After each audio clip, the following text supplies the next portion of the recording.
جلال وجهك ولعظيم سلطانك لا نحصي ثناء عليك أنت كما أثنيت على نفسك. وصلى الله وسلم على خاتم الأنبياء والمرسلين وحبيب رب العالمين محمد وآله وصحبه أجمعين. حمد و ثنا و سپاس بۆ خوای پەروەردیگار، داوا لە خوای گەورەکەن سەڵات و سەلامی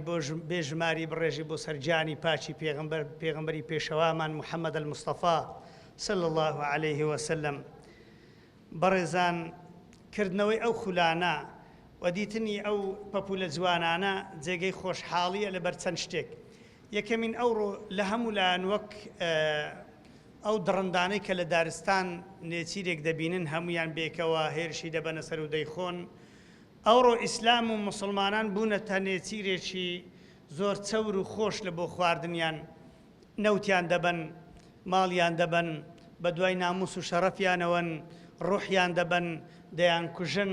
لە هەموو لایەن تۆپوسەیە تایاران بەسەردا دەدەن لە غەزە و لە میانمار، لە بۆرما، لە کشمیر، لە ئەفغان، لە چیاکانی تۆڕا بۆ ڕاوازیان لێنان لە هەموو دنیاە، لە هەر جێگایە کەسێک بە تەواوی گوتی ئەشهەدو ئەن لا ئیلاهە ئیلا الله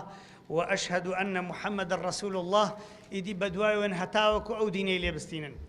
ئەگەر کەسێک لە ئەوروپا هەر شتێک بکە هیچ نییە، بەڵام ناوی مسلمان بی شتێکی کرد ئیدی هەموو لەسەری کۆ دەبنەوەشتی لەسەر دەنووسن دەرێن ئەوە دینی ئیرهابە، ئەوە دینی نازانم چییە. جا ئازیزانم، لۆ ئەوەی ئەمە بکەوینە ناو قەڵاتێک قەلعەیەک دژمن نەتوانی بمان بینی، نەتوانی بێتە ناومان، نەتوانی مشکلەمان بۆ دروستکە، دەبێت خۆمان زیرەکەین، دەبێت ئیش بکەین، دەبێت کار بکەین، دەبێت شارەزا بین، ئەو خولانە دەبێت بەردەوام تێدا بەشدار بین. هەر ساڵێک لە عائیلەیەک هەموو کەسێک گەورە و گچکە 10-15 ڕۆژی لە بۆ دەورەیەکی دانە نابی، لە بۆ خولێکی دانە نابی، زەرەری کردووە.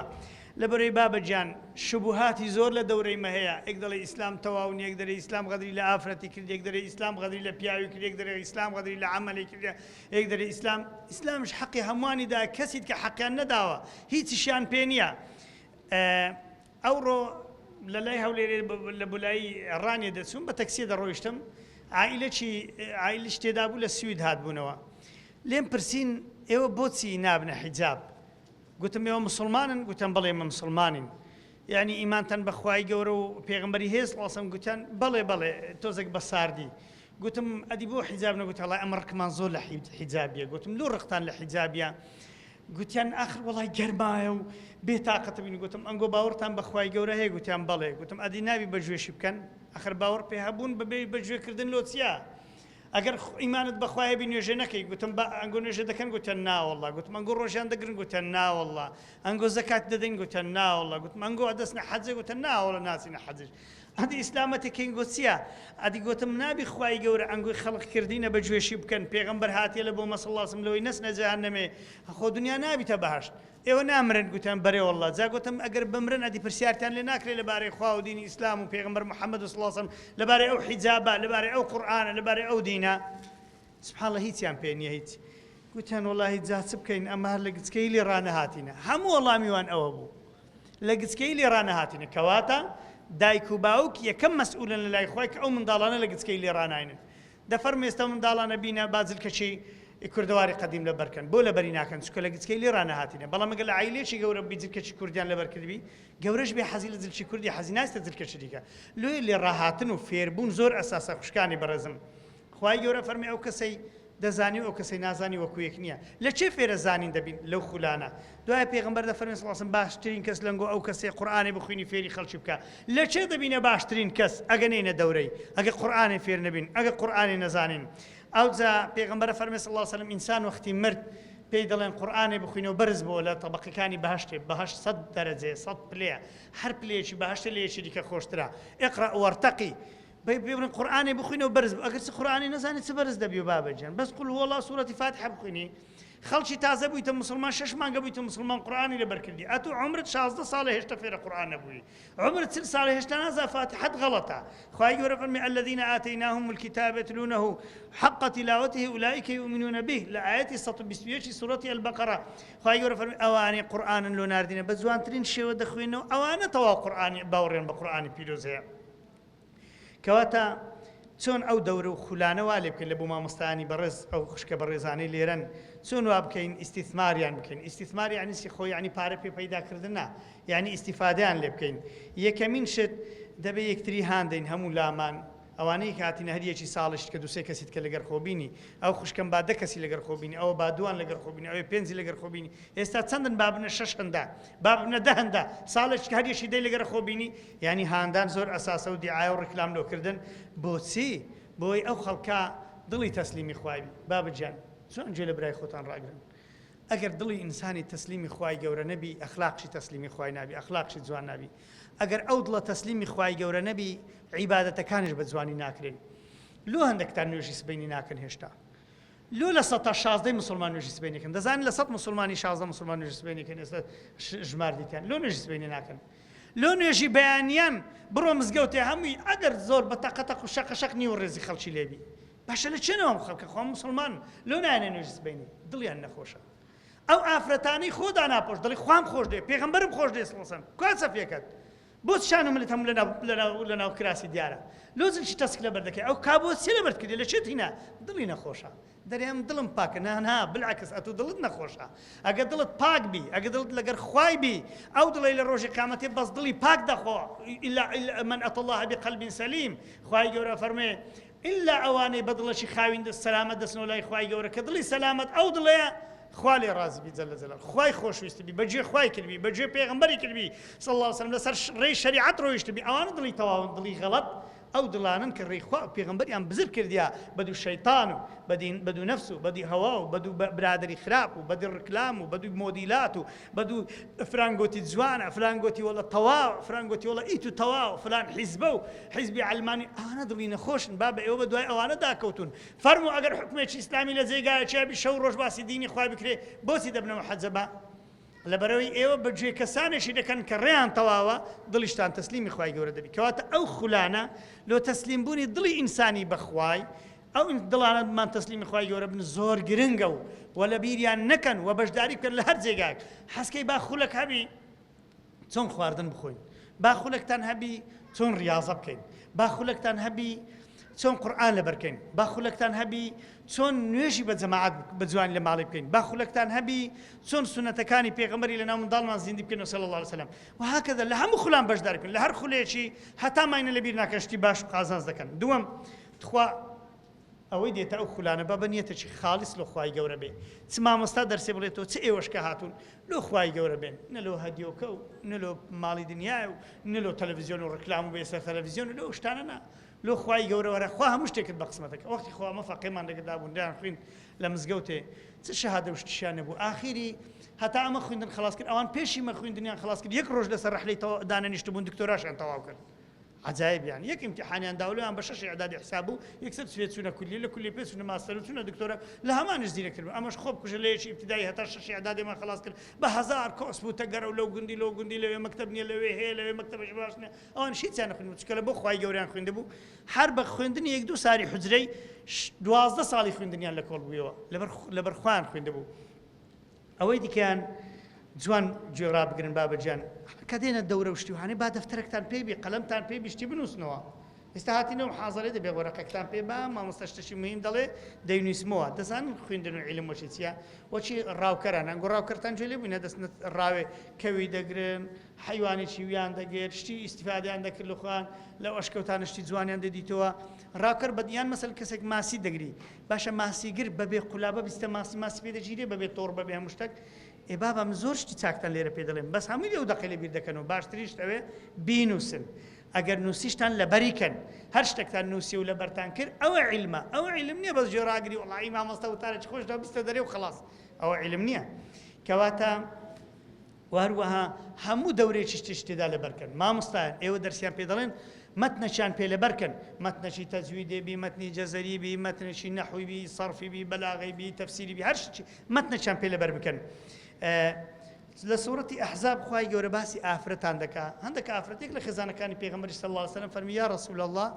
أولو خواهي جورا بس باسي بياوان دكا يا أيها الذين آمنوا لو باسي جنان ناكا أكثر خواهي جورا فرمي إن المؤمنين والمؤمنات والمسلمين والمسلمات والقانتين والقانتات والذاكرين الله والذاكرات خوای گەورە فەرمووی مسلمانی پیاوژن ئیمانداری پیاوژن ئەوەی بە ڕۆژی دەبی لە پیاو لە ئافرەت هەرچی مسلمانە خوای گەورە فەرمووی ئەم نەزیراندەمەوە بەبێ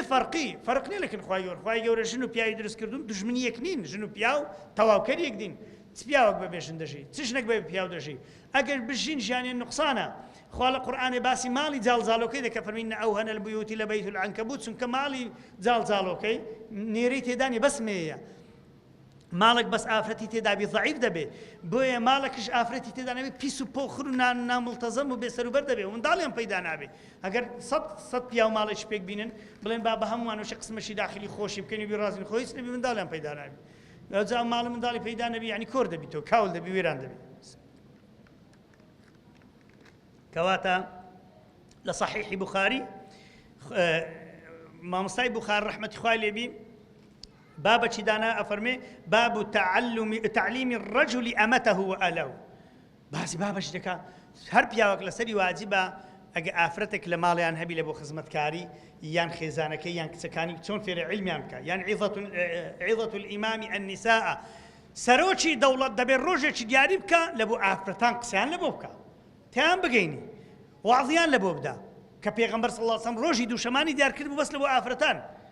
سەرۆکی دەوڵەتانی چ لەبەری لەوەتە ئیسلامەتی نەما چێ باسی ئافرەتان دەکا ئەو کاتەی باسی ئافرەتان دەکەن لە بۆ دەنگدانی ئیشان هەبی یان ئەو کاتەی باسی ئافرەتان دەکەن لە جێشی مزاهرەیەشان کردبی یان ئەو کاتەی بیانەوێت لە شوێنێکی زۆر کۆیان بکەنەوە حاشە حەزری لە بۆ مەرامی خۆیان ئەگەر ناچ عیلاقیان بە ئافرەتاندانی لە نظامی علمانیت هل يجعل للنساء يوما حتى على حده في العلم حتى باسي كرا آية واجب الروجك دياري بكري لبو آفرتان علميان علم فير ببن أو خلانا أو درسانا دايكاني برس زاني لو مهمة استبابلين أتوديه هولير اللي دومالي من دقري أقر بي اللي دومالي من بقري دبي لسبيني هتاوري بقري تمالي من بينيو بلام كسك لقر دابي لبيشو يساري بري أو هابرو يكسر بدا دقال لسيطري هولير دي نو مالي بەڵام ئەگەر کەست لە گەدانەبی لەوانەیە لە سبینە تایوەرە وەختە کەشت هەمووی بڕوا و کاتی گەڕانەوە شدادێ و چی ئیسفادە نەکرد ئەو خولانە پێت دەرێ بە ماوەیەکی کورت عیلمەکی زۆرتان فێر دەکەت جوان لە ئیسلامەتتان شارەزا دەکە لە هەر بوارەشی هەبی یەکسەر جوان یعنی ئافرەتی هەتا ئێستا نازانین چەفێ بەستی لەو خولەی فێر دەبیە کە چ دەبینی چەفی جوان بەستی یەکسەر پێ دەرێ بەسێ خۆتوە جوان چەفێ لەسەر بەستنی فێر دەکە خۆش عیلمە خۆش معلوماتە خۆش زاناریە ئەنجا یەکدیناسین ئەو یەکدیناسینە لە ئیسلام زۆر مهمە لۆچ پێ دەرێن ڕۆژی عەرەفە دەرێن ڕۆژەشی گەورە مسلمانانی دنیا یەکدی دەناسن ئێستا ئەو دوو کچانە یەکتری دەناسن پاشی 25 ساڵی دی ئەمە و جیلە دەڕۆین پیر دەبین تەقاعود دەبین خانەشین دەبین دەمرین ئەوانە دێن یەک دەبیتە وەزیرە یەک دەبیتە مدیرەی مەکتەبەچی ئەو منداڵی دەبی دەوێت لەو بۆ خوێندنی بیباتە مەکتەبێ کە دەیبینی لە مەکتەب ئۆ ئەتو نەبوو لەو فلان خولەی یەکدیمان ناسی یەکسەر دەبنە برادەر یەکدی ئەو تەعارفەش ئیسفادە هەیە لەو خولانە لە خولی چاک لە خولی ئینسانی باش بەڵام لە سەد خولی خراپ بەشداری بکەی کە ئەو خولانەی کە لەو دنیا دەکرێنەوە نە کەسێک دی خۆش دەوێ هەر کەس لەو مەسلحەتی خۆ هاتی هەمووی دەڕوە بەس ئەنگۆ لێرە لەو مەسلحەتە قیامەتی هاتینە کە بەهەشتی خوای گەورەیە کە فێرە دین و ئیمانە کە بێنە سەر ڕێی پێغەمبەری صلی الله عليه وسلم سێ کەس هاتنە مەجلیسی پێغەمبەری صلی الله عليه وسلم یەک هات ئەو های کرد بۆ شایەکی دی تۆ ڕاست دانیشت یەکیش کەش هات تەماشای کرد شەرمی کرد بە کەس بێت جێم بکۆ لەناو حەلەقەی لە خزمەت پێغەمبەر صلی الله عليه وسلم چوو لە سەفی پشتەوە بێئەدەبی نەکرد بە سەمەلی خەڵکی دابسی یەکسەر دانیشت ئی سێمین تۆزە کەوا تەماشایکی کرد هەندە کەسێ دڵناسکۆکەیە هەر بەس بێبرێ ئەوە چ بوو لۆ تاخیراتی دەرێ ئەو زەنایە تۆ یەکێکی دڵناسم نایەتە مزگەوتێ دەزانم لەو دەرێ وەڵام کومباری مزگەوتی پیسام سەری وێ ناکەم لەو نوێژێ یعنی هەندە دڵناسکە هەندە کەس سبحان الله هەکەلچی ئەوەی نییە مەرحەبای بکەی هات تەماشەیەکی کرد و وەزعەکەی عقنەگە ڕاست ڕۆیشت پێغەمبەر صلی الله علیه وسلم باسی ئەو سێف کەسانتان وکەم فەرمی ئەوەی یەکەمینیان داوای لە خوای گەورە کرد نیەتی لۆ چاکەی بوو خوای گەورە جێی کردو لە مەجلیسێ ئەوەی دووەمینیان شەرمی کرد خوای گەورە شەرمی لەو ئینسانی دەکات کە شەرمی کرد بێتە ناو مەجلیسێ لە پشتەوە دانیشت خوا بە عەزەمەتی خۆ شەرمی لێ کرد ئەوەی سێمینیان پشتی لە خوای کرد پشتی لەو مەجلیسێ کرد خوای گەورەش پشتی تێ کرد سبحان الله یعنی خوش ڕەحمی پێ ناکا خوشکانی بەڕێز هەر هاتی تەماشی دەورەت کرد ئێمە مامۆستان بەدڵ نییە چێو دەرسانە لە گەلەکم تااقەتنی ڕاست تۆ دەرێ ئەوە تەوفیقی خوای لە دەست داوە ئەوە پشتی لە خوای کرد خوا پشتی تێ کرد عیلم بە سەبر فێرە بن بە تەحمل فێرە بن بە ئەدەب و احترام فێرە بن ئەنجا وەختێکی زۆری دەوێ یەک دێتە دەورەی بە چەندی دەتوانم قورئانی لەبەرکەم دەڵێن وەڵڵا 3 ساڵ 3 ساڵ با بچێت تەمەنی خۆی لەدانە دەچتۆ مارێ ئەوەی کە دەگەوی هاتێ سەبرێکی پاش 3 ساڵات دێت هەم قورآانی لەبەر کردیان ئەو لە چی کچێ وەڵە تااقتم نەبوو 3 ساڵ ئەدۆم تااقتم بەوەی هەم قورآنم لەبەر کردەوە خەنی بوو لە قیامەتی لەخۆ سۆ دەرەجەی بەرز في مقعد صدق عند ملك مقتدر گەیشتە مەجلیسی نێزیک پێغەمبەران سەلامی خوا لەسەر بی پێغەمبەر فەرمی صلی الله علیه و سلم حافظ قورآنی باش ئەوەی هەم قورآانی لەبەر کردیا دەگاتە دەرەجەی نێزیک پێغەمبەران بەس ئەوەندەی وحی لۆ نهاتێ سبحان الله خوا لەوەی گەورەتر خوا ئەوەی بە قسمەت چێ دەکە بابە بە قسمەت ئەو کەسێ سەبری هەبی ئەدەب و احترامی هەبی و هەروە کاتی خۆی لۆ دابنێ بابا ئەو خەڵکە لە پڕەچی نەبوویتە کوڕک ئەو خەڵک ئەتوو هەتا کولیە تۆ خەڵاسەکە چ دەکەی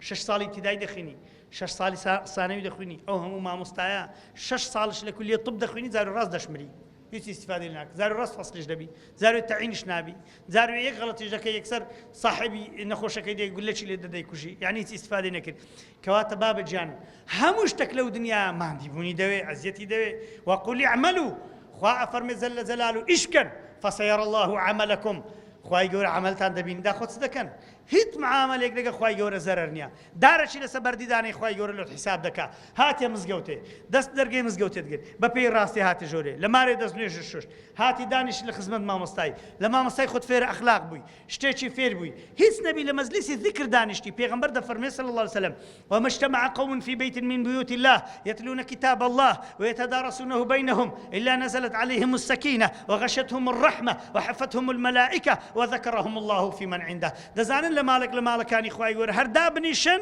ئەو مەجلیسی ذیکرە مەلایکەتیش دێن لە دەورێنگۆ دادەنیشن و خوای گەورە سەکینەت و ڕەحمەت و دڵ ئارامیتەن بەسەر دەبارینی کە دەگەڕێنەوەش خوای گەورە جەل جەلاله بە عەزەمەتی خۆ بانگی مەلایکەتەکانەکە فەرمێ مەلایکەتەکانی من تەماشای ئەوانە هاتینە لە دەورەی کتابی من لە دەورەی قورئانی من لە دەورەی حەدیثەکانی پێغەمبەری من کۆبووینەوە خوای گەورەش مەدحین گۆ دەکە لەکن ئەو مەلایکەتانەی کە مەلایکەتێک لە بینی ئەو دوو برۆوانەی 600 ساڵی ئەگە سوارێک بڕوا ئەلێرەی ناگەتە ئێرە 600 ساڵ سوارێک سواری ئەسب ببی غار بدا لە بینی ئەو برۆی مەلایکەتێکی ئەگە بڕواگە برۆی هەبی لەسەر شکلی ئینسانی بی هێندە گەورە و عەزیمن لەکن ئەو مەلایکەتە گەورانە خوای گەورە مەدحی ئەو کەسەی دەکە دانیشتە لێرە خوا بە عەزەمەت و گەورەی خۆی مەدحی ئەو کەسەی دەکا ئێمە چین بابەجێم دایکی خەدیجە بەس قاپێکی لە دەستی بوو لە خزمەت پێغەمبەری دەچوو صلی الله عليه وسلم پێغەمبەر صلی الله عليه وسلم دیتی جبرائیل هات فەرمووی جبریل هات فەرمووی یا محەممەد سلام خوای گەورە سلام لە خەدیجەی دەکا ئەوە قاپەکی بەدەستە خواردنی لە بۆ تو دینی بەس لەبەرەوەی ئەتوی ڕازی کردیە ژنێک کە پیاوی خۆی ڕازی دەکە خوای خۆی ڕازی کردیە ئەوجە پیاوی خۆی ڕازی دەکا ئافرەتێکی ساڵحەیە خوا بە عەزەمەت و گەورەی خۆی سەلامی لە بۆ دەنێری گەلک گەورەی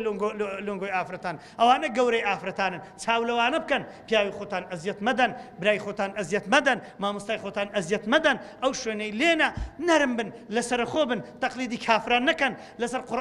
قورئان بەردەوام بن لەسەر حەدیث بەردەوام بن چەند ساڵێکی دیکە هەمومان دەمرین مامۆستا سەعیدی نەورسیە فەرمێ منیان لە سزنێکی کردبووم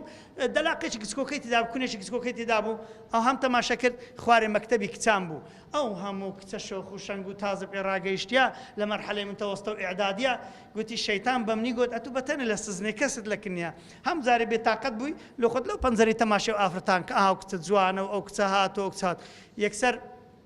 یەکێک پێی گوتم مامۆستا فکر کۆ پاشی 50 ساڵ کە ئەوانە لە چێن پاشی 50 ساڵ دی ئەوانەی ئەو شۆخ و شەنگانەی لە پێشتوو دەسنوودێن یان مردوون یان تەقاعود بوون یان پیر بوون یان لە نەخۆشخانەیە کەوتون ئەتۆش بۆ خۆت هەروە یان لە ژێر قەبری یان کەوتووی ناتوانێ بجوولەی بابە گیان ڕابواردن لەو دنیای چییە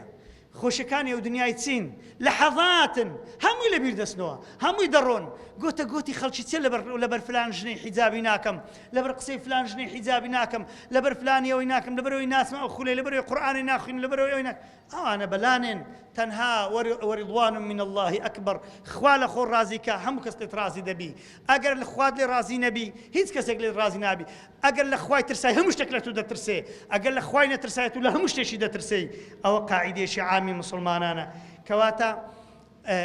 لۆیە حکمت لەوەیدا کە ئینسان بە ڕۆژێکی فێرە قورئان لەبەرکردن نابی بە دوو ڕۆژان فێرە ئیسلامەتی نابی زانن حکمت چێ بابە لۆ ئەوەی 2-3 ساڵان دەگە مامۆستای دابی ئەو مامۆستا بەڕێزە بە ئەخلاقات شۆچی فێرە ئەخلاق دەبی فێرە سەبر دەبی فێرە لەسەر خۆی دەبی چونکە زۆر ناخۆش ئێستا کچە کچکۆکەیە لە 15 ساڵی هەم قورئانی لەبەربی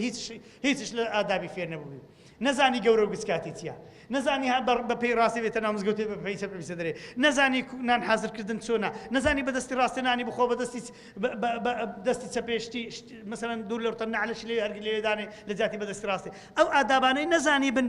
بۆ لەبەرەوەی زوو قورئانی لەبەر کردێ و هێشتا مراهقێ و قیمەتی قورئانەکەش نازانی. بەڵام ئەگەر لە کرد مامۆستایشی لەبەری کردبی دەزانی کەسێکی گەورەیە قیمەتی خۆی دەزانی، قیمەتی دینی خۆی دەزانی، قیمەتی قورئانی پیرۆز دەزانی. کەواتە زۆر لەسەر سەرتان قسەی دوور و درێژ ناکەم با بێ تاقەت نەبن. ئێستا جەماعەتان لە کوردستانێ ینی سێچا کچی گچکەی 17-18 ساڵی کە تازە شەشی ئیعدادیان تەواو کردیا 19 ساڵی ئەوانە قسمی داخلی بەڕێوە دەبن. قسمی داخلی ئێستا خوشتی من لە قسمەکی بوو لە هەولێرێ ئەو قسمە داخلیە بەرنامەیان لۆ دانابوون هەر پێش نوێژ بە جەماعەت ئیلا ئەو نوێژێنەبی کە لە ناو کولیەی و لە پاش هەموو نوێژان دەبێت زیکرەکان بخوێنن و دەبێت کتێبان بخوێننەوە و هەموو ڕۆژە کتێبیان پێدەخوێننەوە و هەموو ڕۆژی زیکری سبەینی ئەواران پێدەکردن، نوێژی جەماعەتشان پێدەکردن، محاضەرەشان لۆ دەدان، مخەیەماتشان لۆ دەکردن، یعنی خولیان لەبۆ دەکردنەوە. ئەو خوشکەی من لەگەر خوشکەشت کەم کە نەچێتە قسمی داخلن زۆری فەرق بوو، سەقافەتی تێگەیشتنی چێ بەڕێوەی دەبرد، هەموو 4-5 کچەک بوون. یەک لە سلێمانی داد بە تەلەفۆنیشت کە خانیان گرتە بوو لەناو ئەو خانی مەجموعە کچیان لێدانا بوو، یەک کەسیش کوردستان ئەمینە الحەمدولله تا ئێستا دین و ئەخلاقی جوانی لێیە، کەس ڕۆژێک لە دەرگای ئەوانەی نەدا چەند ساڵە ئەو قسمی داخلیانیان هەن. تخوا عیب نییە ئێمە نەتوانین شتێکی وا بکەین. چەند کچ هەیە لەو گوندانە ئێستا دێت لە کولیەی لە زانکۆی سۆرانوەر دەگیری یەک جێ نییە بستێت دەچیتە چەندرێ دەچی لەگە کچەکی دەستە قسمی داخلی هەموو ڕۆژێ میکیازێکی نەوعەک جلکەکی نەوعەک بێسەروبەری نەوعەک فێری ئەو لا ئیملایەکە فێری هەزار نوعشتی خراپی دەکە. ئەمە تا ئێستا قسمەشی داخلیمان نەبین بەڕێوەی بن. بەس جەماعەتی نوور لەناو تورکیا 5000 مەدرسەیان هەیە. لەوێ دانیشتبووم لەو ماوانە لە ئەستەمبۆڵ بووم، یەکێک هات گوتی ئەمە لە سویسرای مەدرسەمان هەیە، یەکێکیکە هات گوتی ئەمە لە ئەڵمانی هەیتن، یەکێکی ئۆزبەکی لێ گوتی بەدەیان و سەدەن مەدرسەی جەماعەتی نوور لەوێ هەن. گوتی ئێستا ئەمە داخلی سین بووینە، لە ئیرانی هەیتمان، لە هەموو وڵاتان الحەمدولله هەیتمان. بۆچی هەموو بە هیمەتی ئەو گەنجانە. جا خوشک و برانی بەڕێز و خۆشەویستم، پیاوەکێ بە ناوی لوارن بافت دەڵێن من ئەنجح المستثمرين في العالم، يعني پیاوەکە یەک لە دەوڵەمەندەکانی دنیا دەڵێت چێ دەرێ أفضل استثمار يمكنك القيام به هو في نفسك. یەکەم شت دەبی استفادە لە خۆت بکەی لە جسمی خۆت، دەبی خواردنی خۆت ڕێک بکەی، دەبی ڕیاضەی خۆت ڕێک بێخی، دەبی لە کەسێکی جوان فێرە ڕیاضە بی. خواردنەکانت یعنی هەیە خواردنی دەخوا بەس سەقافەتی خواردنی سفرە، لە جاتی میوێکی پێش خواردنی بخۆ، خواردنی دەخۆ ڕاست دەنوێ پار دەداتەوە لە جێ خۆ بەس قەرەو دەبی و ئاداژێ پاشماوێش کە دەرێ وەڵا ئەوە چەوری زۆرە و نزام چی زۆرەوە بڕۆ دکتۆری بڕۆ عیلاج بابجیان خواردنەکە هەر دەخۆی بڕێک بە مستەقەفانە بخۆ، پرسیاری دوو دکتۆرام کە خۆ گوناح نییە، ئەو پارەی دەیدێ دکتۆری ئێستا لە خۆ سەرف بکە، ئێستا لە خواردنەشی طبیعی بخۆ، خواردنش چاک بخۆ. ئەنجا عیلاقاتی ئیجتیماعی هەیە سەفرە لە ماڵی خۆی، نە بە خێرات لێ لە کەس دەکەن کەس بە خێرات لێ دەکا. فێرە ئەو شتانە بن لەو خولانە و فێرە و ئاداب و ئەو ئیسلامەتە جوانە ببن هەتاوات لێ بێت لە دنیا بەختەوەربی. لە کۆتاییشدا ئەوەی کە ناتوانی بێتە ئایرە بێتە ئەو خولانە. ئێستا ئەوە هەیە ئەکادیمیای دکتۆر دیار هەیە لە بۆ فێربوونی قورئانێ، ئەکادیمیای ئاستانە هەیە، ئەوی ژیار هەیە، سنتەری نووری حیکمە هەیتی بە ئۆنلاین خۆتان فێری شت بکەن. دامەنیشن لە ماڵە برێ ئەو ڕۆ هیچم نەکردیا.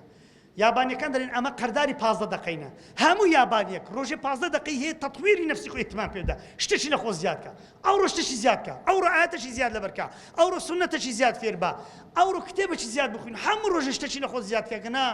زۆر بە نقصانی دەژی لە دنیا. یا ربی خوای بۆ خاتری ناوە جوانەکانت بۆ خاتی سفاتە بەرزەکان لێتە پاڕێمەوە، هەموو لایەکمان بە بەهەشتی خۆت شادکەی بەبێ عەزابی. خوای لە مردەکانمان خۆشبی شیفای نەخۆشەکانمان دەی، ئەولادەکانمان ئەمانەتی تۆ بن یا رب العالمین نازیحی دنیا و قیامەتیان بکەی و خوای گەورە قووەت و تاقەت بدەتە هەموو لایەک لە بۆ لەبەرکردنی قورئانی پیرۆز، حەدیثەکانی پێغەمبەر صلی الله علیه و سلم و ئەو خوشکانمان سەربەرزی دنیا و قیامەت بکە و ئەو مەجالیسانمان بەردەوام بکە، ئەو کۆمەڵی دادگەری و ئەو مسلمانانی خزمەتی ئەو دینە دەکەن. خوای پشت و پەناهیان بی بۆ خاتری عەظەمەت و گەورەی خۆت. ئەو مسلمانانەی لە غەزە لیان قەوماوە لە هەر جێیەکی ئەو دنیایە مستضعفن تعذیب دەدرێن، ئەزیەت دەدرێن، یا ربی خودای بەهانان بی. وصلى الله وسلم على خاتم الأنبياء والمرسلين والحمد لله رب العالمين والسلام عليكم ورحمة الله وبركاته.